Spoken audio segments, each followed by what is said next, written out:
Hey guys, welcome back to our video series about the comprehensive Disney Lorcana rules.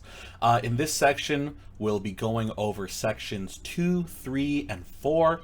Section 1 was a little bit bulky, but sections 2 and 3 especially are very, very short, so I figured we'd combine them and get a little bit of 4 as well. So let's go ahead and hop right into things. So section 2 is a very short section that is called Before the Game.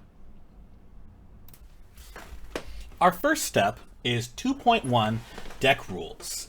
2.1.1 states that each player's Disney Lorcana deck must meet the following requirements. Alternate play formats may have different requirements. So if you go to a store and they say, okay, we're doing Porcana today, we need so-and-so, or oh, we're doing a special theme deck. That may be different, but if no restrictions or other things are stated, this is what you're going to follow anytime you go to any Lorcana event. We go to our 4 subsections. Now 2.1.1.1 states, the deck must contain at least 60 cards. This deck right here is about 60 cards. They look a little bit big because they are double sleeved. I have an inner and outer sleeve in each of these cards. And while I won't make our time counting out all 60, it's always important that you triple check before any event that you have the right number of cards. You can go, we'll do a little bit. 1, 2, 3, 4, 5, 6, 7, 8, 9, 10. 1, 2, 3, 4, 5, 6, 7, 8, 9, 10, so on and so forth. Just to make sure that you have the minimum number of cards.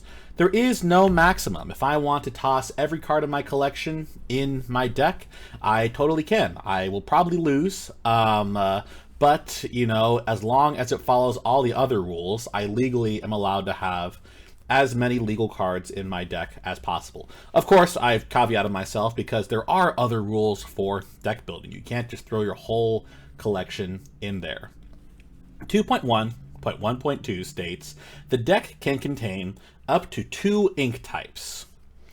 It's important to remember that says can.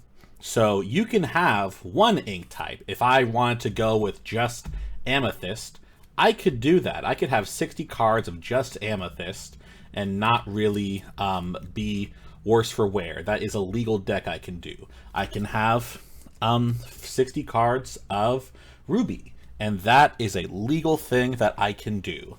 However, if I start adding, okay, well, A Whole New World's a great tech for Ruby Amethyst, we've gotten ourselves into a little bit of a situation. This is different than some other card games that may allow you to have multiple types. This is a hard restriction that says you cannot have more than 2 ink colors. And there, as of right now, there are no rules stipulating that things can change colors. There is nothing like that. It is all just you have 2 choices, so choose them well. 2.1.1.3 states, the deck can contain up to 4 cards with the same full name. When they mean full name, I'll go ahead and pull up our helper here. We'll go ahead and look at this card, Merlin Goat. You can see right here, his full name is Merlin Goat. There may be other cards that are named Merlin, but they have different subnames, which they'll go over all those details a little bit later in the video, but we will go ahead and take a little bit of a look at him. I'm very lucky that all 4 of my goats were very close by. These 4 here are the legal number that I'm allowed to have in the deck. I can have other Merlin cards. Here is a Merlin Crab, which states that it gives +3 attack, super fun utility card, but I can have 4 of these if I want to. I can have 4 Merlin Rabbits and 4 Merlin Squirrels, all within the same legal deck, but the full name is the important part. And then finally, the deck can contain any banned cards. As of right now, there are no banned cards in Lorcana, but in the event that cards are banned or limited, then we must follow those rules. You must make sure that if it, let's say, for instance, that Be Prepared is not allowed to be played in a tournament setting, whether it's because of a set rotation or a banned list or whatever Ravensburger decides to implement. If the time comes, then if I have this card, it will be illegal. My deck wouldn't follow the requirements necessary to play Lorcana. Let's go ahead and scroll down a little bit. Congratulations, we finished section 2. It's very easy to get ourselves started with that. So that's why I combined the videos. Let's do chapter 3, gameplay. So, starting a game. Starting a game involves several steps that all players follow. Once these steps are completed, the game is considered to be started. Everything we do here is pregame.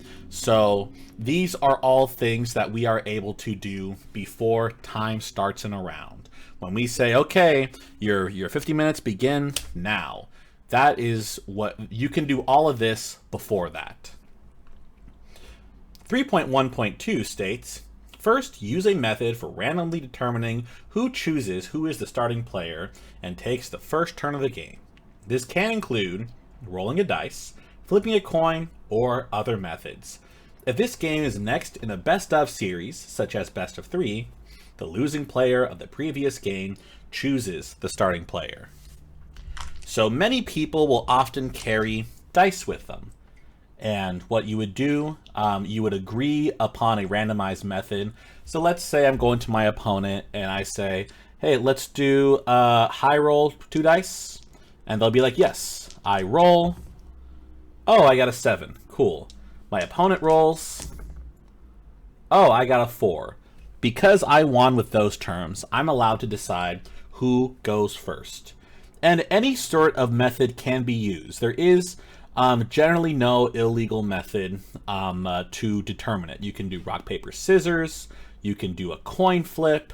You can just say, hey, you can just go first if you really want to do that. But you want to make sure that there is a randomized way that everyone is agreeable to. You can't just strong arm your way and say, hey, I'm going to go first. I want to go first. Like, no, that is bad sportsmanship. But you want to make sure that it is a randomized way. And then the next part, if the game is next in the best of series, the losing player of the previous game chooses the starting player. So I play, oh no, I've lost. Even if I won the dice roll, even if I went first in the last game, because I lost, I'm able to decide who starts in game 2. There are nuances to this, which we'll go over in a little bit. And the second thing we do is that each player randomizes or shuffles their deck. Players may use any form of randomization they find convenient and comfortable, but the method chosen must sufficiently randomize the deck. Each player must offer an opposing player a chance to cut their deck after it's shuffled. Once these steps are complete, the deck is ready to play and is placed in the play area. So let's go ahead and demonstrate a little bit of shuffling. There are many different ways that we're able to shuffle cards. And the most common way is to just kind of get your cards, put them down here, and let them kind of fall into each other so that they are sufficiently coming in between each other, that the cards are not in the same order that they were when they were stacked. And many people have different ways of doing this. This is how I like to shuffle. Other people will grab from the middle and shuffle like this. Oopsies, that's why I don't like doing that. But it is a way we're able to just kind of grab and pull, grab and pull, grab and pull. There are larger methods of hard shuffling. This is when people will do something like this to ensure that their cards are being split apart. That was a bit messy demonstration, but you get the idea. Anything we do to randomize the cards, even something like, you know, your old table shuffle, your card dealer shuffle, anything you can do is legal to do in the game as long as it sufficiently randomizes the deck. So if I came in, I said, hey, good to meet you, man.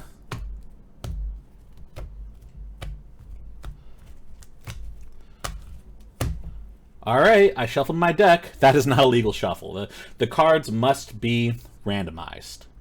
And you must offer your opposing player a chance to cut your deck. Notice how it says a chance to cut your deck. I finished shuffling my deck. We are all good to go. Usually if you make any boo-boos like that, like if you accidentally reveal a card, or sometimes I pick up the deck and I accidentally like, oh no, I've shown my hand. I generally find it good practice just go ahead and give it another 1 or 2 shuffles, just so we can make sure that there's no information that we know. You give it to your opponent, they have a chance to cut the deck, which means that they cut it in half or in whatever way they want to, so that they have the last say in what order the deck is in. And it says chance, so you very well could give your deck to someone and they say, oh, you're good, I'll tap, or I won't cut. And then you can put it back legally, as long as you've offered that chance. It's important, especially for people new to trading card games, to understand why it's important to shuffle the deck. It's something that many long-standing people are like, oh yes, of course you want to do that. But what happens is that if we don't have random cards, we open ourselves a lot to cheating. For instance, let's say I have my cards and I really, really want to make sure that I have Flynn Rider at the top of my deck. So we'll go ahead and put everything in. Okay. I came in, I'm going to the game. Let's put Flynn Rider on the very, very top. We go, hey, good to meet you, man. Good to see you. Hey, I'm really excited to play. Let's go ahead and do some shuffling. I'll go ahead and get my stuff all set up. Okay. Oh, how was your tournament, man? Oh, was it fun? Great. I had a wonderful time. And then we'll go ahead and perfect. All right, man. Let's start. Oh, there's the Flynn Rider. I just had this. See how, especially to people that are very new at the game, that isn't always visible, especially if you're not looking directly at it. You know, when you're getting set up, you're getting your thing set up. You want to make sure that, you know, all of your stuff is in order, that you're shuffling your deck. You're not looking at your opponent to be able to immediately say, oh, you're doing this, you're doing that. So when I offer a cut, that allows us to say, hey, let's give it one more randomization. And now when I draw, it's not the card I was looking for. It's always good practice to make sure that we're holding each other accountable, that we're making sure that we are playing the game in the fairest manner possible. Let's go ahead, once you shuffle the deck, the 3.1.4 states that each player begins with 0 lore. So we get our little tracker out. We make sure that we are set to 0. Both players are set to 0. We don't have any handicaps. We don't have anything like that. And as we said earlier, any method can be used for tracking lore. In larger events, you'll want to make sure that you're following their rules. But in casual events, as long as it is agreed upon by both players that it is a legal method to use, you are allowed to use it. And fourth, each player draws 7 cards. You'll draw 1, 2, 3, 4, 5, 6, 7. After you shuffled, you'll draw these 7 cards. And 3.1.6 states that you may alter your hands, beginning with the starting player. Each player can alter their hand only once in each game, following the steps listed here. Let's take a look at those steps. 3.1.6.1 states the player selects any number of cards from their hand and places them on the bottom of their deck without revealing them. So here's my 7 cards. I have them out here for demonstration purposes, but this is not shown to our opponent. This is going to be essentially set up like this.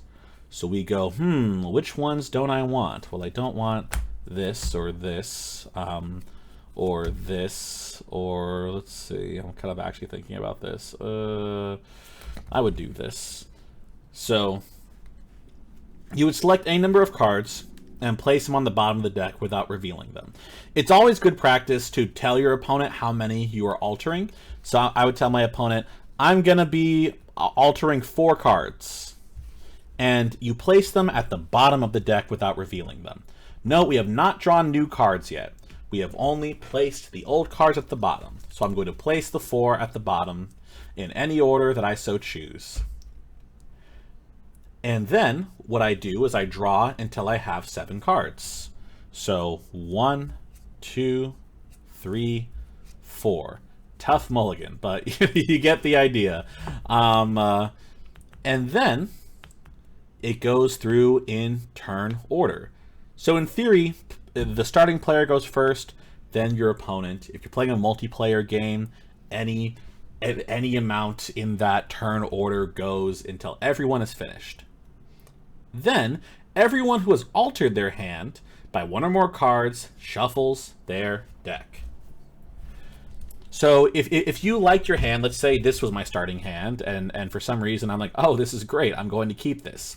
I'm not required to reshuffle the deck because it has been essentially sufficiently randomized. I don't know what any cards are on the top or the bottom of the deck, so there's no need to reshuffle it.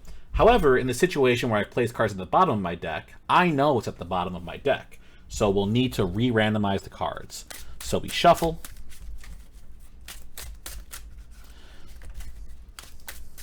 And then 3.1.6.5 states, each player who altered their hand offers the opposing player a chance to cut the deck. Note that some play events may allow additional randomizing methods or require specific ones. We'll get into that a little bit later, but just know that some events may require a little bit of extra things. Generally not, but they may allow people to do an extra shuffle so they can grab your cards and shuffle them as well, so on and so forth. 3.1.7. Once all players have altered or chosen not to alter their hand, the game officially starts with the starting player's beginning phase. So you can do all of this. You can be all the way up to here, and this is still considered before starting the game.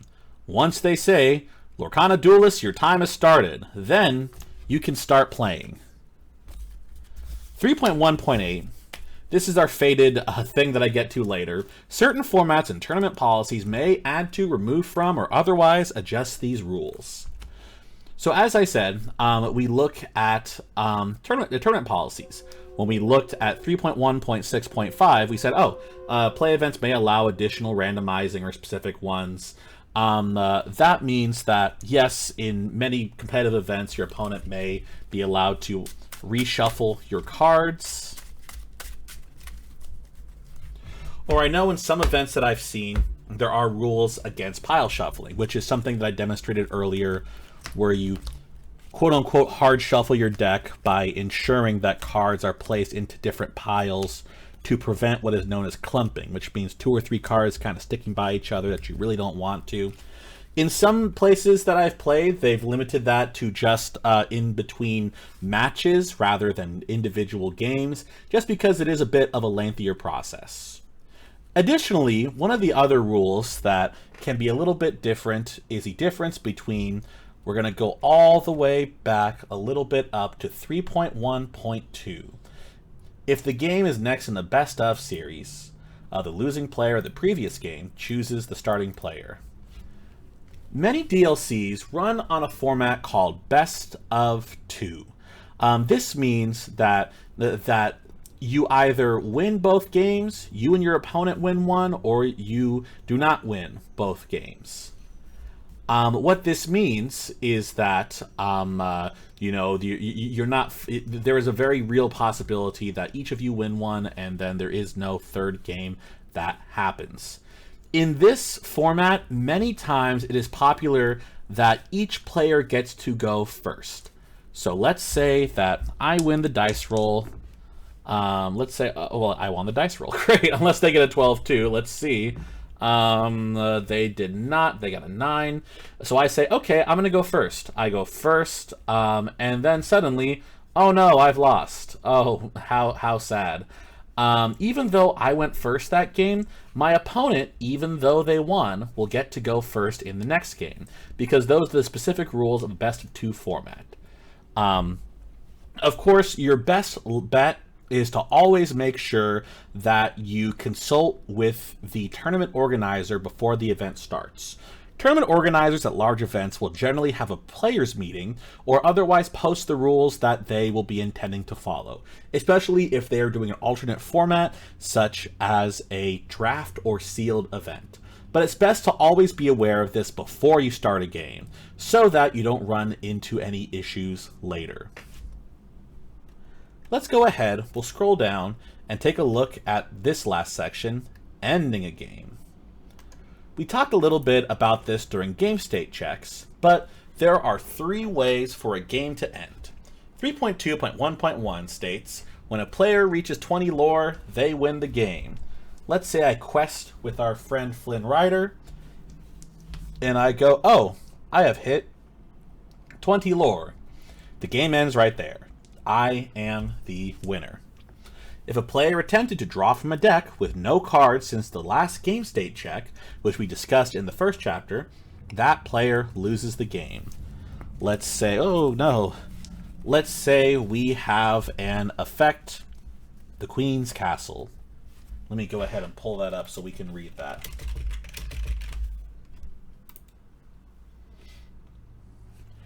At the start of your turn, for each character you have in here, you may draw a card. Let's say I have 1 card in my deck. I say, yes, I'm going to activate the Queen's Castle effect. I draw, and then I try to draw for turn. Uh-oh. No cards in hand. Boom. At that moment, I lose the game. All cards in play and any abilities or effects waiting to resolve that belong to the player who loses the game are immediately removed. If this occurs in a multiplayer game, the game continues. If it was the losing player's turn, the game progresses to the next player's turn after any other effects have also been resolved. We talked about this in Chapter 1, so I won't go over it again, but essentially, once you lose the game, you cease to exist in the game state. You do not have any other effects that go off. You essentially immediately are gone. 3.2.1.3 is an extension of this. If the player is the last person left in the game, they win the game. So in multiplayer, if you are the last one left, you are the winner. And congratulations, we have ended Chapter 3. We'll take a little bit of a vocal break and we'll make our way to Chapter 4. Chapter 4 talks all about the turn structure. In Lorcana, we have 3 phases, which we'll go into. 4.1.1 states that a turn has 3 phases, which occur in this order: the beginning phase, the main phase, and the end of turn phase. Right now, I have set up how a board would look around the end of my opponent's turn. I may have things that are exerted, and I may have, let's put some damage on this character, and let's put some damage on this location. My opponent does what they do and they say, okay, I will end my turn. That will go into the beginning phase. The beginning phase is where a player resets their cards as appropriate for their new turn. This is where all effects that end at the start of the player's turn end, and where effects that occur or begin at the start of their turn happen. The beginning phase has 3 steps: ready, set, draw, which we will see in just a little bit. After that, we enter the main phase. The main phase is where a player can act on their turn, choosing to perform any of the main phase turn actions, which we'll see in 4.3. 4.1.4 states, the end of turn phase is where all effects that end at the current turn end. If effects will be added to the bag as a result of effects ending, those effects are resolved and the game proceeds to the next player's beginning phase, which we'll see in the section after. Let's take a look at the beginning phase. The beginning phase happens in 3 distinct parts. 4.2.1 explains the ready phase. During the ready phase, the active player readies all of their cards in their play and their inkwell. So let's say let's put a few more cards in my inkwell. Let's say I have 1, 2, 3, 4, 5, 6, 7, 8, 9, 10 cards in my inkwell. And during my previous turn, I exerted 8 of them. Once they say end of turn, you'll enter your ready phase. So all of my cards that are exerted are now ready. And all of my ink will be ready as well. Effects that apply during your turn start applying. So if there's the effect that says during your turn, let's go ahead and pull up one of those actually. All right, fantastic job, me. I don't actually own the card I was looking for, but that's okay because we'll still explain it as if it was there. We'll pretend that this card is a card called Sumerian Talisman. This says during your turn, whenever one of your characters is banished in a challenge, you may draw a card. So once it says during your turn, this effect immediately starts. Once everything is ready, this goes, it turns on. So if we are banished in the opponent's turn, this does not happen because this has not activated. But now this is ready and active. The next part will be that effects that end at the start of your turn or at the start of your next turn end. So let's say, and I very conveniently put this, let's say that that earlier in the game we played a Pete. We're going to ignore the colors for this. We're going to use our own special format. But let's say that we had Pete. Let's go ahead and pull up Pete's thing. When you play this character, opponents can't play actions until the start of your next turn. I played this last turn. Let's say he got banished, which is why he's not in the field.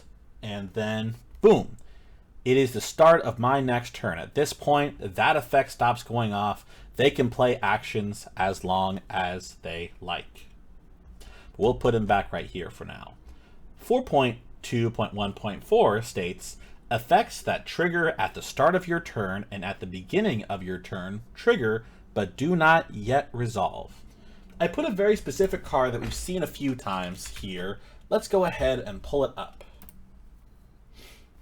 This card right here is Flynn Rider. It says at the start of your turn, if you have a character in play with more strength than each opposing character, gain 3 lore. So this triggers, but does not resolve. It instead goes in the bag. We also have the Queen's Castle, which we talked about a little earlier, but I'll read again. At the start of your turn, for each character you have here, you may draw a card. So we have 2 effects that are now going in the bag, but they do not yet resolve. Let's go ahead and go into set. Characters that are in play are no longer drawing and will be able to quest, challenge, or exert to pay cost for activated abilities or song cards. We'll get, the rules are not always set in the most exactly sequential kind of way, but we'll get a little bit into what a character drawing means. But essentially, if they were drawing, they are no longer drawing. The active player gains lore from locations in play that have a lore characteristic. This isn't a triggered ability and doesn't use the bag, so you don't choose what order this happens in. Let's say we are at 11 lore. At this point, we do 2. I go, okay, I gained 2 from Queen's Castle. This puts me to 13. Note that this is a required effect. This is something that has to happen. It's not optional, and missing it does not mean that we miss it. It just, we're not recording that it happened, which is not good. Please record all your location things. 4.2.2.3 states, effects that would occur at the start of your turn or at the beginning of your turn, and abilities that triggered during the ready step are added to the bag. Then all triggers are resolved. So let's see, we have these 2 here. They're both on my turn, so I say, okay, I'll resolve Queen's Castle to draw 2 cards for that effect, because I have 2 characters that are in this location. And then I trigger Flynn. We check their board. Let's say they have nothing on the board to make it easy. Great. Flynn's, I have more attack. Sisu, let's say they have 4 in hand. Sisu is bigger than anything they have on the board, so I'll go ahead and gain 3 lore. 14, 15, 16. Great. So now we have no more effects that are waiting to activate. Then we go to 4.2.3 Draw. Drawing is when a player takes the top card of their deck and puts that card into their hand. A player can draw only from their deck. Putting a card into a hand from any zone besides the deck isn't considered drawing. So let's say we got a card from our Inkwell for some reason. That is not considered drawing. Getting a card back to your hand is not considered drawing. It is only the specific action of taking the card up top and putting that card into your hand. Also note, we'll get into this a little bit later, but drawing is a very specific term. Drawing, getting cards from your deck does not always mean drawing. If you draw, it will say draw. Whether that is drawing for the start of turn, or whether it is for an effect like the Queen's Castle, which says you will draw a card. I'll show you some examples of that once we finish this section.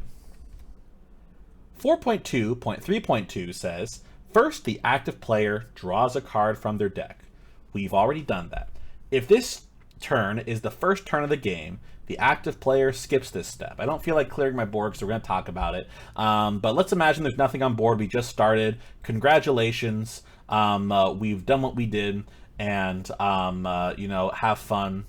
I don't draw from the first player. This is to help balancing the slight advantage that players get from starting the game, that we get to be, as they say, on the play instead of on the draw. Once all effects have been resolved, there are no more waiting to be added. The game moves into the main phase. So, okay, we've drawn, the effects have gone off, we are good, we now enter the main phase.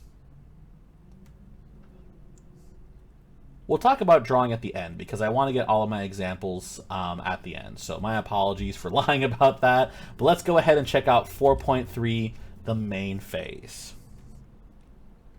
4.3.1 states, turn actions are the actions that the game allows a player to take during their turn.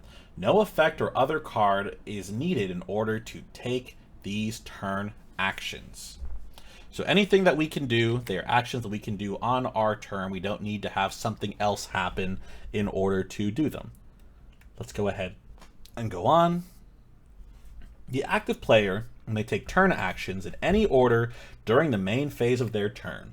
Unless otherwise noted, they may take each action any number of times, provided they have the necessary resources to pay any associated costs and complete the turn actions. So what that means is that I can do things like questing, like challenging, like activating a card from my hand. As long as I have the resources to make it happen, as long as we have the ability to do so, then we can do that as much as we like in any order that we like. I can go ahead and challenge a character, and then I can quest, and I can go and challenge again. And that is something that is all legal. You don't have to take any action in a certain order, unless a card effect states otherwise. So there are a few different turn actions. The first one is putting a card into the Inkwell. The way we can only do this once per turn. The way that we do this, let's say this is our Inkwell. I know we were using it as our hand as well, but we're going to declare this the Inkwell. We have many cards in our Inkwell, and let's get a hand. We're looking at our hand, and I say, okay, I want to ink for turn. So I'll say, okay, I'll go ahead and put a card in my Inkwell. I will reveal the card. Let's say we're going to put Madam Mim Snake in our Inkwell. I show it to my opponent, whether I do like this is what I usually do, or you can just kind of hold it out like this. And what we want to do is you want to verify that the ink symbol is present. If I state, okay, I'm going to put Lady Tremaine into my Inkwell. Uh-oh. Ding, ding, ding, ding, ding. I can't legally ink that. As I said, we're a little out of order with things, but we're going in the order in which the rules are stated. But we must have an Inkwell symbol in order for us to be able to ink a card. and then the player will place the revealed card in their inkwell face down and ready. Effects that would occur as a result of a card being put into the inkwell are added to the bag. Let's go ahead and check out one of those. I'm not opening my D23 pack, so we're going to pretend that Oswald is here using our very amazing, we'll use this sleeve. So we have Oswald, which states, during your turn, whenever a card is put into your inkwell, you may reveal the top card of your deck. If it's an item card, you may play that item for free, and they enter play exerted. Otherwise, put it at the bottom of your deck. I'm going to cheat a little bit on this. So I say, okay, I'm going to go ahead, start of my turn, I haven't inked anything. I'm going to say, okay, I'm going to ink a Flynn Rider. Oswald's effect goes off. He enters the bag. No other effects have occurred, so Oswald is going to resolve. I reveal the top card. Ooh, is that Maui's Fishhook? Yes, it is. It'll enter play, and because it says enter play exerted, I make sure it's exerted as I play it. Let's go ahead and check out our next section. One more thing before we get started with our next section. The rules state that a card is placed into the inkwell face down and ready. However, it has been common practice to where a card that is inked for turn is placed face up. This allows us to keep track of what has been inked, and is helpful for many players to track if they have inked a card during the turn. Some players may also use symbols in order to represent if they've inked, such as maybe using a dice, or some players will utilize tokens as well. I would, if you're going to an event, I would make sure with the tournament organizer that you verify if you are able to take steps to ensure that you're keeping track of when a card has been inked. But in general practice, leaving the card face up and then flipping it over at the end of your turn has been considered a good and legal way to do the turn action of inking. But let's go ahead and go to our next step, playing a card. 4.3.4 states, the active player can take a turn action to play a card from their hand by announcing the card and paying its cost. This process follows a series of steps. If any part of the playing of a card process cannot be performed, it's illegal to play the card, and the game goes back to the point right before the card was announced. We mentioned in Chapter 1 we'd be talking about how to actually play a card in the legal way. Congratulations, we've made it here. So let's go ahead and talk about it. I've got my hand right here. We're going to go to 4.3.4.2. These steps apply to all cards that can be played. Cards can normally be played only from a player's hand. Only the active player can play cards. No player may play a card on an opposing turn. So if I'm playing and I go, okay, I'll play Sisu, imagine me doing the whole process, and then my opponent cannot go, haha, I have 6 ink. Tremaine, where we can't do that, unfortunately. The opposing player can only play cards on their turn. So you can just play whatever you have as long as you can legally pay for it. Let's go down a little bit further. We're going to go over the steps of playing a card. First, the active player announces the card they intend to play and reveal it from their hand. So I say, okay, I'm going to play Lady Tremaine. And I'm going to go ahead and pay 6. Second, the player announces how they intend to play the card, whether for its ink cost or an alternate cost. If multiple alternate costs could apply to the card, the player may choose one and ignore the others for the purposes of playing the card. So I've said, okay, I'll play Lady Tremaine, I'll pay 6 for her, I'll go ahead and pay that total cost. I am not going to be shifting her. Let's go ahead and get that text up there so everyone can see. I have the option to shift if there's a legal target. Let's say, I'm not going to pull out the card, but let's say I have a smaller Lady Tremaine. Let's say I have this one right here. I have Lady Tremaine there. I am legally allowed to pay the shift cost to shift on top of this character. but we don't. So let's go ahead and just pay for her in the normal way. Well, how are we going to pay for her? Well, 4.3.4.3 states, or sorry, 4.3.4.5 states, the player determines the total cost needed to play the card. The total cost is the ink cost, or alternate cost, plus any cost modifiers. This can include additional costs, cost increases, or cost reductions. Apply any additional cost first, then cost increases, then cost reductions. The resulting cost is the total cost. Cost. What does it all mean? Well, let's take a look at it. We've changed our game board a little bit. We now have Pluto. Pluto is hanging out here. He's a wonderful card. His effect states that when you exert him, you pay 1 ink less for the next character you play this turn.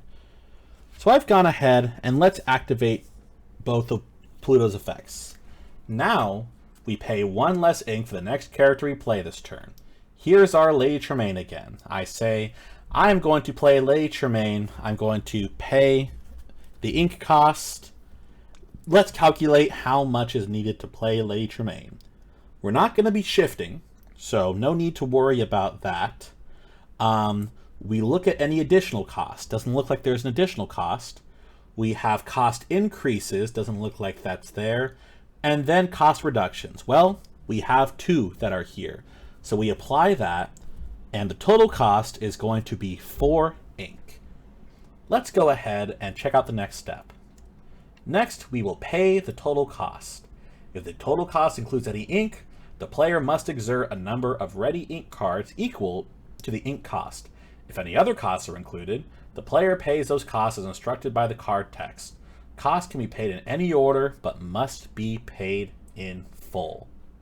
So what we'll do, I'll say, okay, we're paying ink. We've calculated we need 4. I'm going to spend 1, 2, 3, 4. Generally, ink is spent by putting the card up and putting it sideways. Some people will have their cards set up in ways and just kind of hand crush it. I generally like to have my cards in a pile and then just pay it out to the side. 1, 2, 3, 4. Tremaine. Once the total cost is paid, the card is now played. If the card is a character, item, or location, this card enters the play zone. If it's a character being played using a shift ability, it must be put on top of the card indicated in the second step of the process. If the card is an action, the effect immediately resolves and the card goes to the player's discard pile. Let's say we had that old Lady Tremaine and we were going to shift. We would go ahead and put it on top of this card. And it says if it was a character, it just kind of goes to the play area. If we played Maui, we would go there. If we played the Queen's Castle, we would go there. But let's say that we have an action. An action will say, let's pay, I'm going to go ahead and play Brawl. I'm going to pay 3 ink. And now I play Brawl. Brawl is an action. The next step talks a little bit about actions. If an effect would trigger as a result of any of the steps for playing a card, that effect waits to resolve until the card and its effect are fully played and resolved. Note that while an action card is resolving, it is not considered to be in the discard pile yet. So once I play Brawl, this action immediately resolves. So we'll say, okay, we're going to play Brawl. Let's say my opponent has a Pluto. Okay, great. I will target Pluto. Oh no, Pluto is gone. Brawl goes to the discard pile. And if there is an effect that may affect cards in the discard pile, it is not there until it fully resolves. So let's say with our wonderful friend, A Whole New World. We talked a little earlier about how A Whole New World interacts with multiplayer games. Let's go ahead and pull up the text for those just joining us. A Whole New World is a card that states, each player discards their hand and draws 7 cards. Great. So we do that. I've discarded my hand and I draw 7 cards. Then my opponent does so, any additional opponents, so on and so forth. A Whole New World is not considered to be in that discard pile until the very last opponent resolves it. And then we say, great, all done, in the discard pile. Let's go ahead and check out the next steps. 4.3.4.9. Effects that change how a player pays the cost of a card, such as a Singer card, don't change the ink cost of that card. Let's go ahead and check that out in practice. Let's take a look at 4.3.4.9. This will state, effects that change how a player pays the cost of a card don't change the ink cost of the card. Right now we have right here Miss Bianca.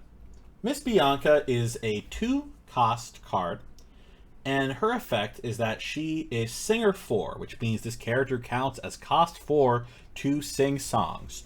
This does not mean she is a 4-cost character. This does not mean that she is something bigger than she is supposed to be. She just has the effect where when singing songs, she counts as a higher cost. She's still able to sing songs that count for 2, such as Teeth and Ambition. Sing that, we declare that we're going to sing it, exert this for cost, and then Teeth and Ambitions resolve, 2 counters, and then 2 counters on something, resolution. But Miss Bianca can also sing slightly bigger songs. We'll go ahead and put our friend here. If I want to sing Friends on the Other Side, which has cost 3, I can legally sing that with Bianca. Declare it, exert, effect goes off, I draw 2, great. This has interactions with cards such as Gantu. Gantu is a very interesting, fun card that states, characters with cost 2 or less cannot challenge your characters. So let's say we're playing on a board, me and my opponent, and I'm like, oh my gosh, great. And let's pretend this is Gantu. Great, wonderful. Gantu's on board, but Miss Bianca, she can sing for 4. Miss Bianca can't make an attack because she is still a 2-cost character no matter what her effect states. 4.3.4.10 states, if a card can be played for free, ignore all ink costs when paying for it. Other steps required to play the card and non-ink costs still apply. Let's go ahead and check that out in practice. Here we have Robin Hood. Robin Hood's effect is whenever this character quests, look at the top 4 cards of your deck. You may reveal an action card with cost 6 or less and play it for free. Put the rest in your discard. So we're going to go ahead and quest and activate the effect. Let's see. 1, 2, 3, 4. Ooh, we have an item. This fits Robin Hood's effect. So we'll go ahead and play the item. The item we have here, once again, we're not quite following the color rules, is a Great Stone Dragon. So now that Robin Hood's effect says to play it for free, I don't have to pay this 3 ink. However, all other effects have to happen. So you'll see it says this item enters play exerted. That means that even though it's played for free, it'll still be exerted upon me playing it.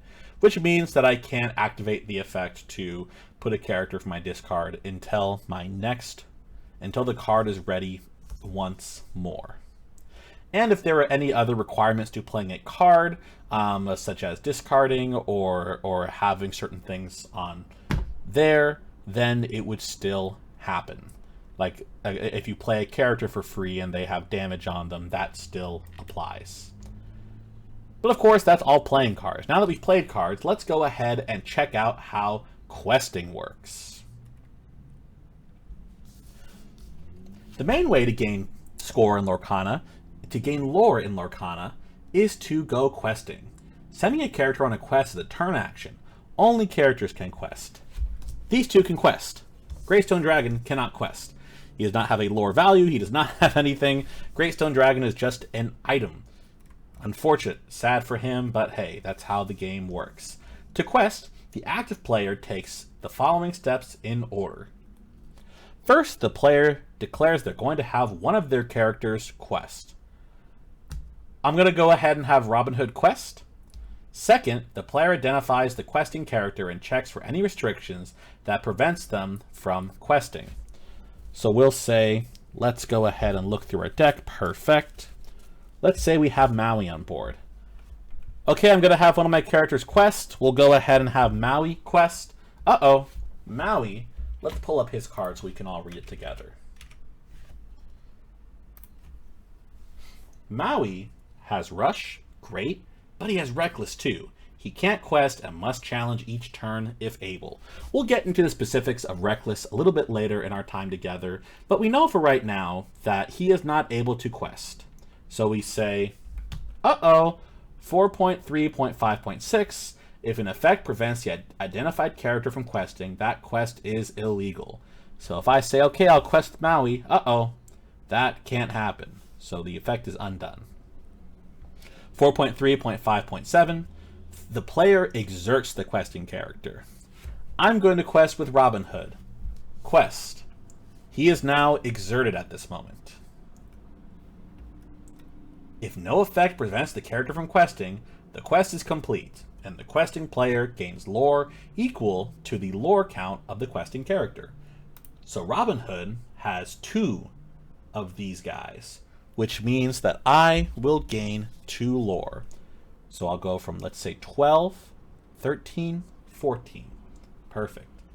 Effects that would occur as a result of the quest are added to the bag, like we saw earlier with Robin Hood.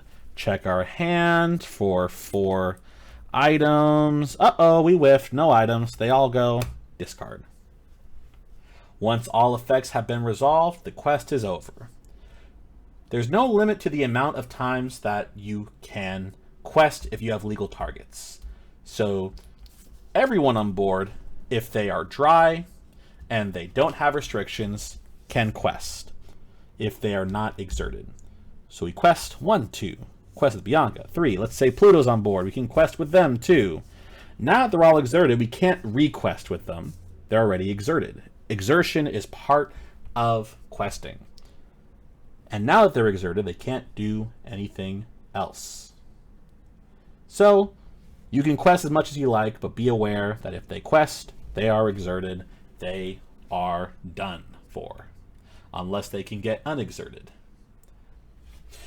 Let's take a look at section 4.3.6. We've made a few adjustments to our board. This section is being re-recorded just to kind of help clarify a few things. So apologies for the hard cuts before and after this section. Let's take a look into it.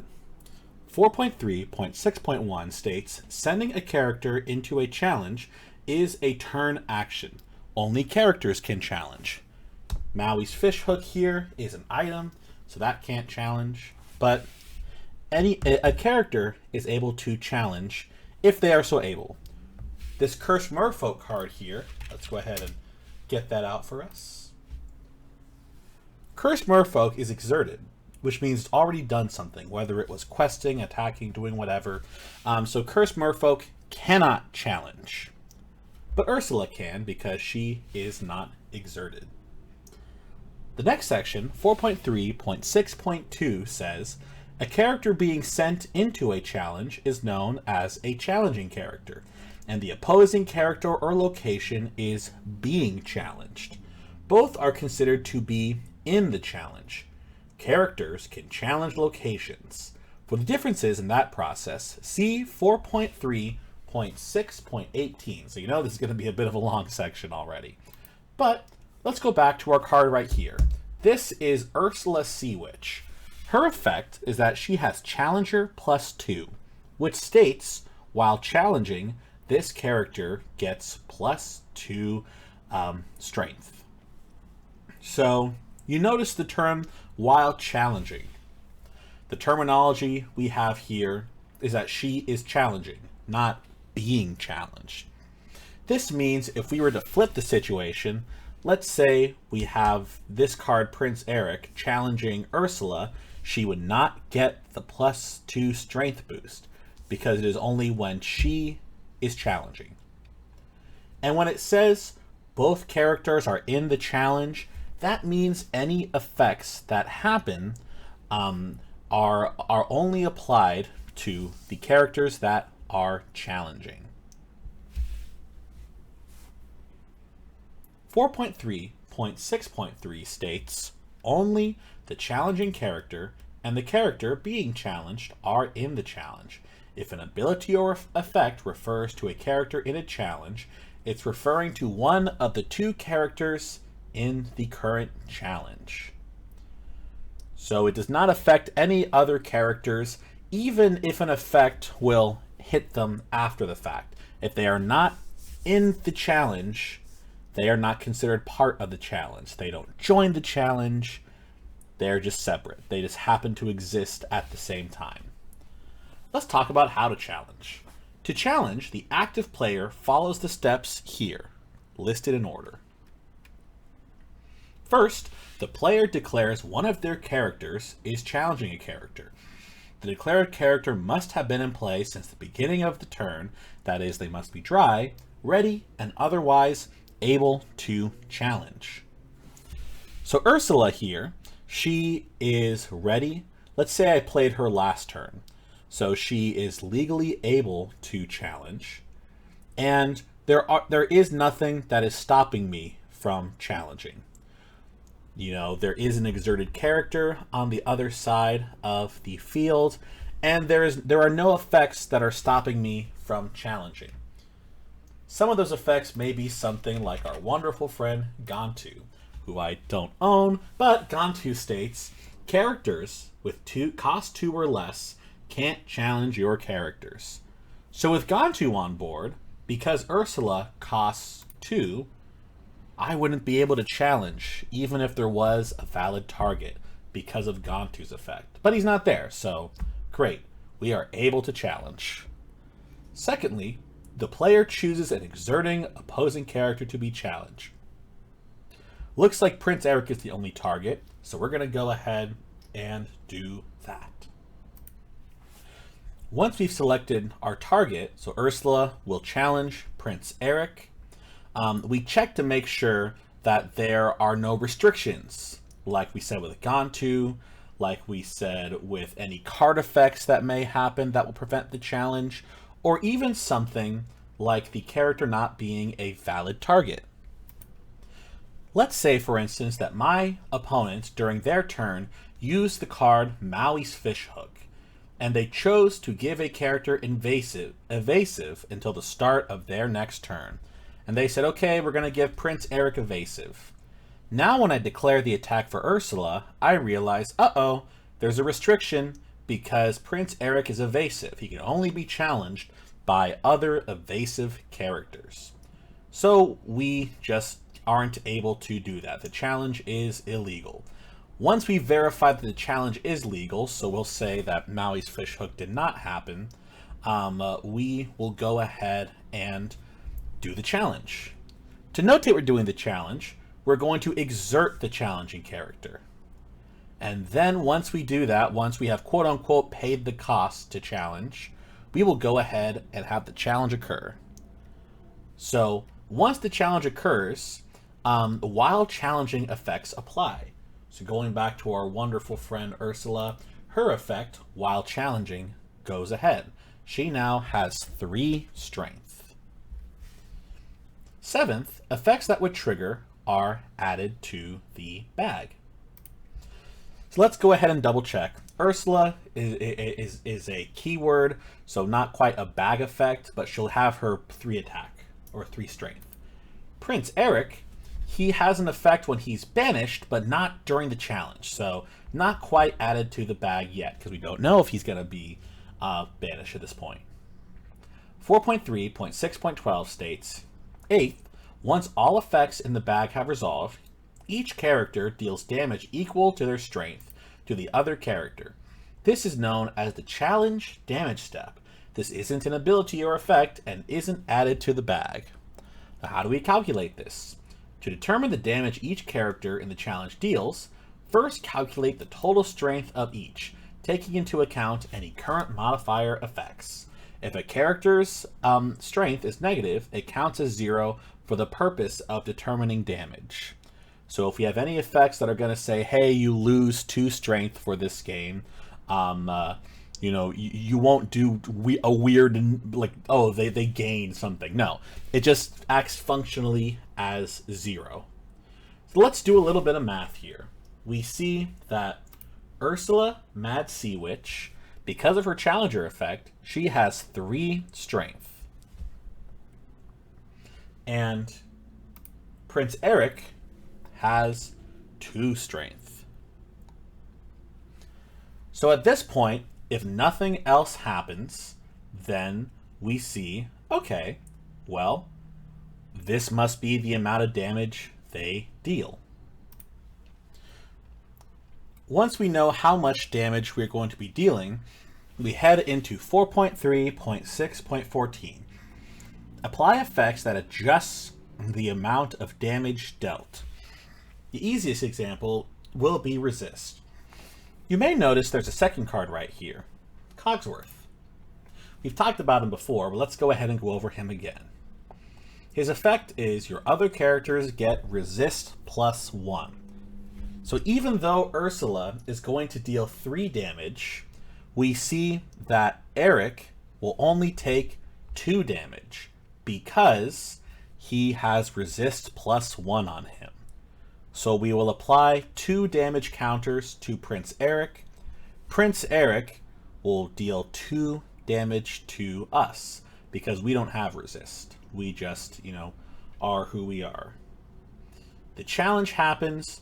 We triple check to make sure that the number is correct, and then there is a game state check. The challenge has occurred, and we're going to say, okay, let's check the damage counters. Ursula has 2 damage counters on her, but she has 3 willpower, so she stays on the field.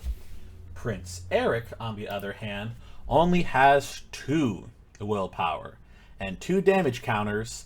That means that number is equal. So Prince Eric will be banished. And once we do that, we go into 4.3.6.16. Any effects that would trigger as a result of a character being banished in or during a challenge that apply, trigger, and resolve. So we see Prince Eric's thing says, when this character is banished, you may banish a chosen character.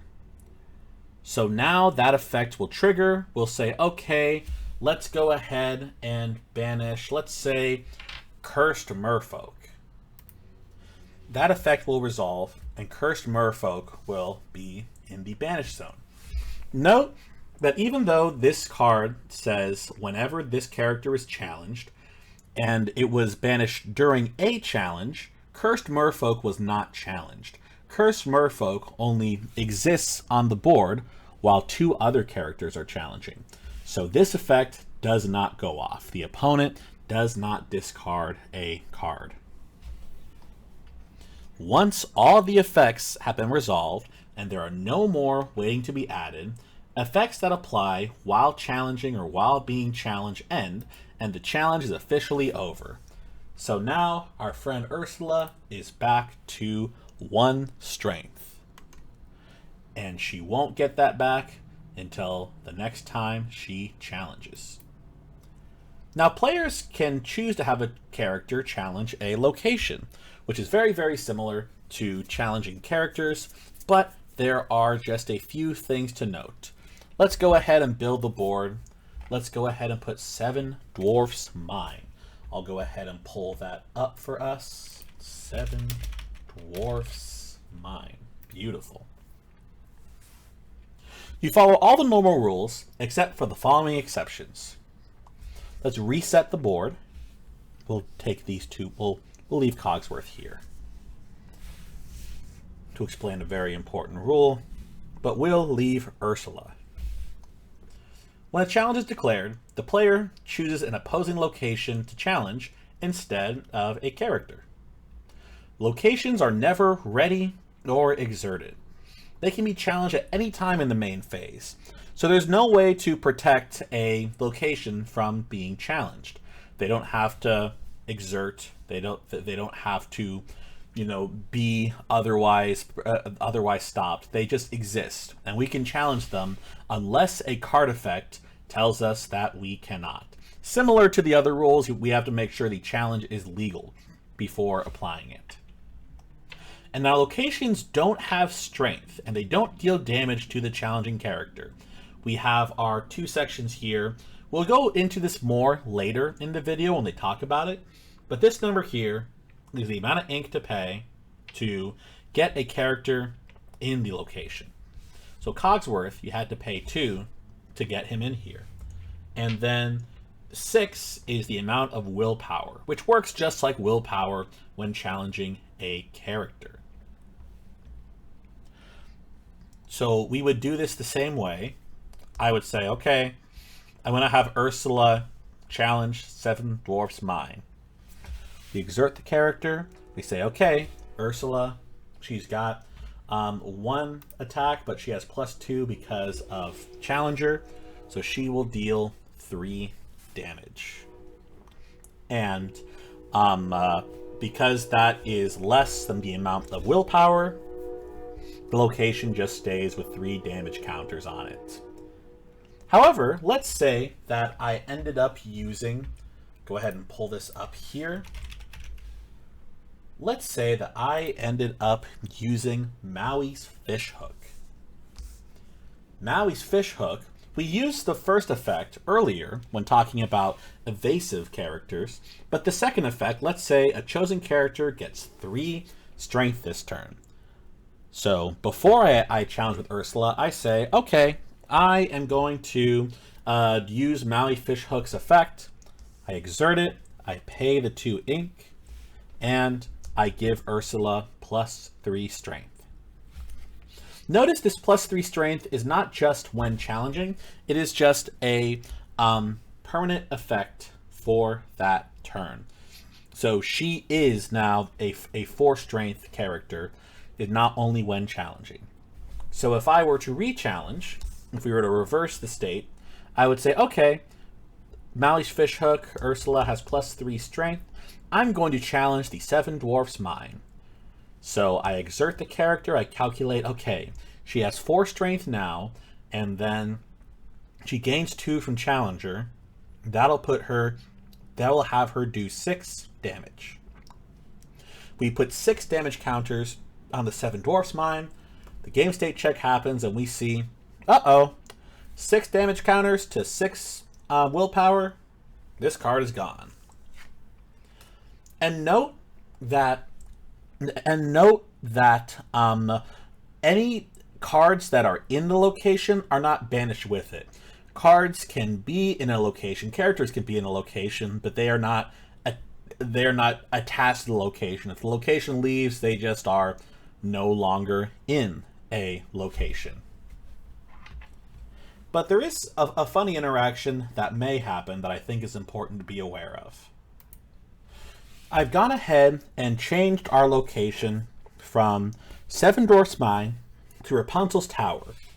This location states characters get +3 willpower while here. This means that our Cogsworth in here has 8 willpower, and you can see he has 6 damage counters on him right now. So now we'll say, okay, we're gonna apply Maui Fishhook, +3 strength, and we are going to, let's get something stronger actually. You would think I would have this prepared in front of me. Let's go ahead and switch out Ursula for Clarabelle, a slightly stronger creature. Let's go ahead and get her stats so everyone can see. Beautiful. Clarabelle has 5 strength. We're going to say, okay, Maui's Fishhook, pay 2, get Clarabelle on here. Now she has 8. She has 8 strength. We're going to say, okay, Clarabelle will challenge Rapunzel's Tower. Clarabelle will exert. Rapunzel's Tower will receive 8 damage counters on it. So we'll do 4, and we'll do 8. Now, we look at that, the game state check happens and sees, Rapunzel's Tower has 8 damage counters, compared to its 8 willpower. So that card's going to go away. What's important to note is that while characters are not, betrothed to the location, they don't die when the location dies, any effects that they receive while they're in there immediately stop applying once the location is banished.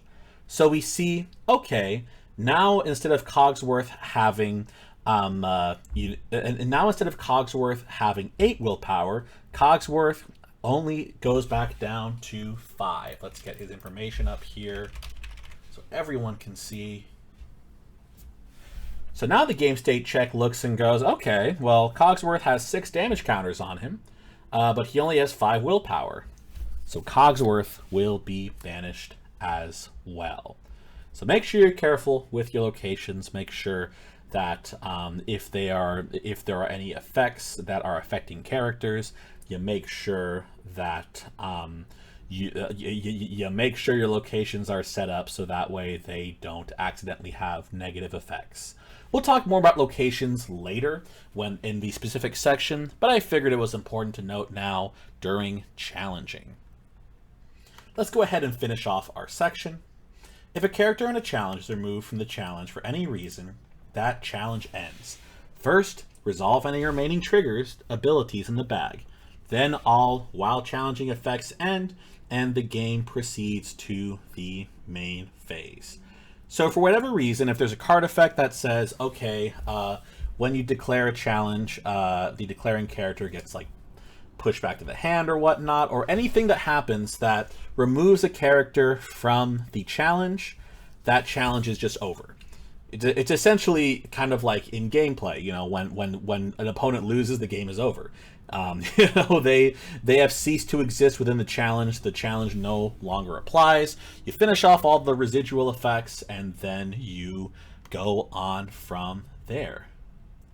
And this section here has some very fun diagrams that will talk about all of the challenge situations, whether it's talking about modifiers, talking about different situations, effects. So this is a very good tool for you to look at. We can't really look at it because of the way I've set up the screen, but if you are looking at the comprehensive rules, I do highly recommend checking this out because it is such a fun resource, a good visual resource too, which while I like to provide things here, it's always nice to have in hand.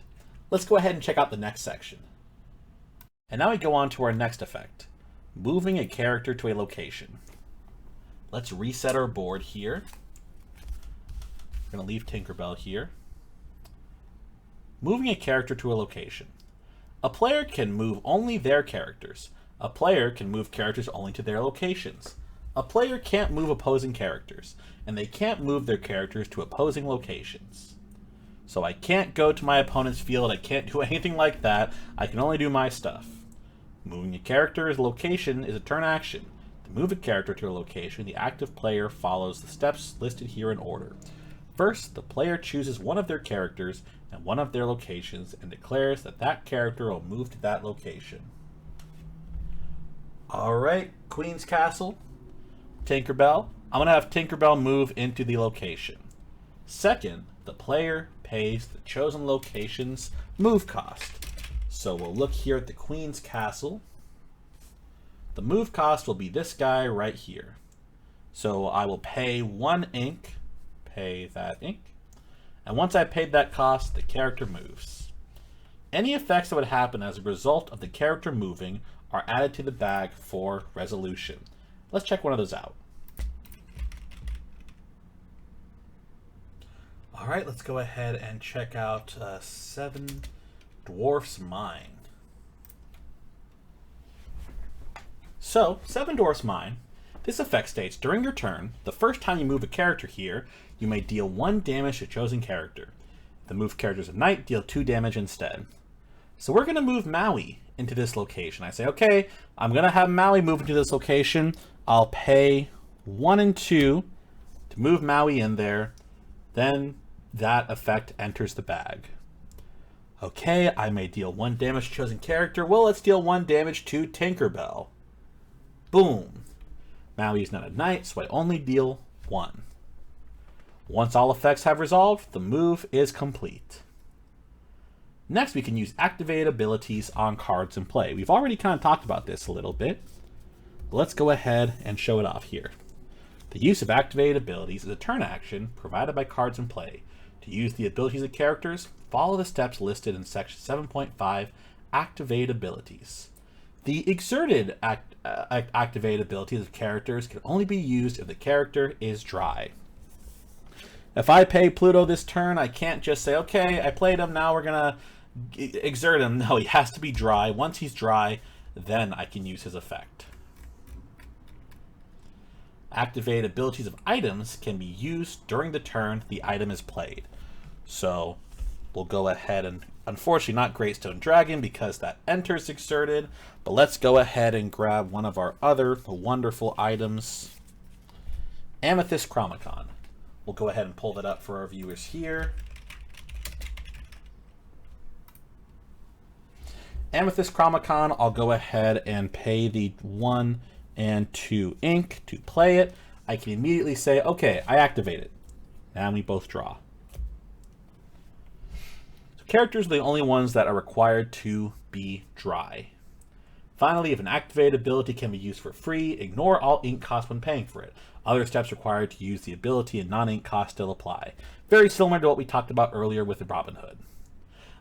Just with, effects, abilities, and whatnot. Finally, once we've done everything, once we are unable to do anything, everything has legally been done, we enter the end of turn phase. To enter the end of a turn, there must be no abilities currently waiting to resolve. The active player declares the end of their turn. This creates the start of the end of turn process. Effects that will resolve at the end of the turn and at the end of your turn, and abilities are added to the bag. We resolve all triggers in the bag. Effects that would end at the end of your turn end. This includes effect with the stated duration of this turn, such as support. If this causes any new triggers, we go back to 4.4.1.2. The turn ends, and the next player begins their turn. Let's take a look at some things that would happen at the end of a turn. Here we have two cards that, pardon me, let me go ahead and fix that. Here are two cards that have effects that occur at the end of your turn. This first one is Golden Harp. It says, at the end of your turn, if you didn't play a song this turn, banish this character. So that will enter the bag, and if there is no song played, which you can only play songs during your main phase, so you can't be like, oopsie, in the end phase I do this. No. Once you have that down there, then it is banished. So we'll have that enter the bag. Before we do that, we have another card that is here with us, and that is Clarabelle Light on Her Hooves. This card says at the end of your turn, if chosen opponent has more cards in their hand than you, you may draw this cards until you have the same number. I've set up my opponent here to have 5 cards in their hand. So both of these triggers will enter the bag. Let's say I didn't play a song this turn. Okay, so I choose the order because I'm the turn player. So I'll say, okay, first Golden Harp is banished. Oh no, what a misplay. And then Clarabelle triggers. Okay, I'll go ahead and draw 1, 2, 3, 4, 5. Any triggers happen? Nope. Then we will go ahead and end the turn. It's important to note that for effects like this to trigger, both parts must be true.